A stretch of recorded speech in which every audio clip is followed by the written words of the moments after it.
They had only stemmed the first onslaught of the black tide. Day drew on. The goblins gathered again in the valley. There was a host of wargs come ravening, and with them came the bodyguard of Bolg, goblins of huge side with scimitars of steel. Soon actual darkness was coming into a stormy sky, while still the great bats swirled about their heads, and ears of elves and men of fastened vampire-like on the stricken. Now Bard was fighting to defend the eastern spur, and yet giving slowly back, and the elf lords were at bay about their king upon the southern arm, near to the watchpost of Ravenhill. Suddenly there was a great shout, and from the gate came a trumpet call. They had forgotten Thorin. Part of the wall, moved by levers, sprang outwards with a crash into the pool. Out leapt the king under the mountain, and his companions followed him. Hood and cloak were gone. They were in shining armour, and red light leaped from their eyes. In the gloom the great dwarf gleamed like gold in a dying fire.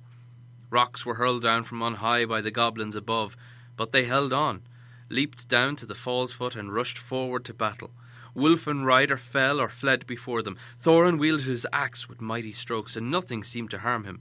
To me, elves and men, to me, O my kinsfolk!" he cried, and his voice shook like a horn in the valley.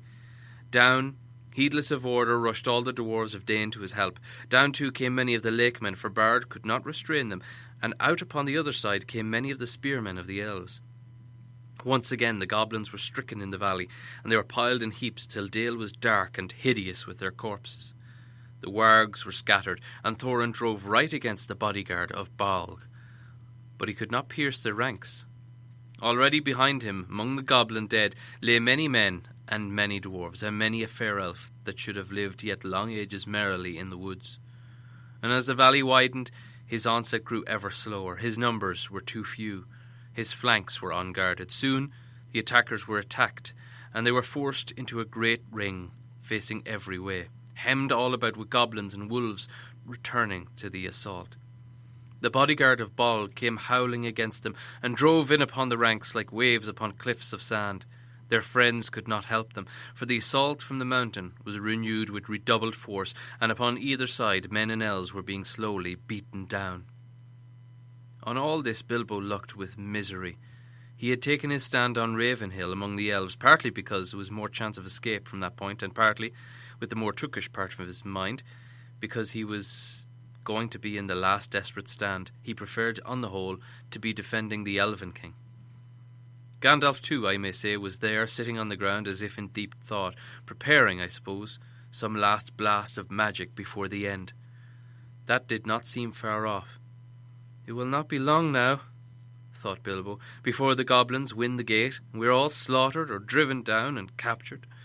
Oh, really it's enough to make one weep, after all that we've gone through. I would rather old Smaug had been left with all his wretched treasure, that these vile creatures should get it, and poor old Bombur and Balin and Killy and Filly and all the rest come to a bad end. And Bard too, and the lakemen and the merry elves. Misery me! I have heard songs of many battles, and I have always understood that defeat may be glorious. It seems very uncomfortable, not to say distressing. I wish I was well out of it.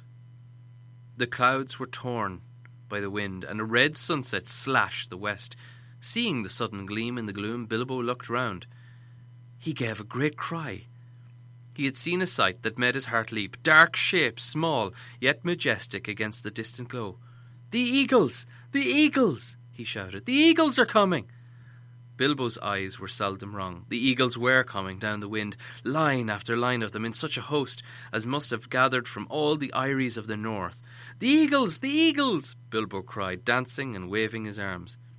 If the elves could not see him, they could hear him. They soon took up the cry, and it echoed across the valley. Many wondering eyes looked up, though as yet nothing could see except from the southern shoulders of the mountain. "The eagles!" cried Bilbo once more. But at that moment a stone, hurtling from above, smote heavily on his helm, and he fell with a crash and knew no more. End of chapter 17.